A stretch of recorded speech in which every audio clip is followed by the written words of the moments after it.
Oke, kembali lagi bersama saya welder ya. Jadi video kali ini kita akan melakukan capping ya. Capping ini kita mulai dari atas ke bawah. Jadi untuk cappingan ini berbeda-beda ya aturannya ya, untuk dari atas ke bawah atau bawah ke atas. Tapi yang ini kita buat dari atas ke bawah.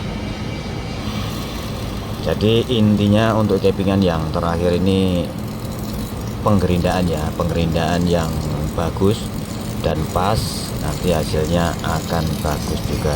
Oke, jangan di skip videonya biar tidak salah paham, dan silakan di share jika bermanfaat dan abaikan saja jika tidak bermanfaat.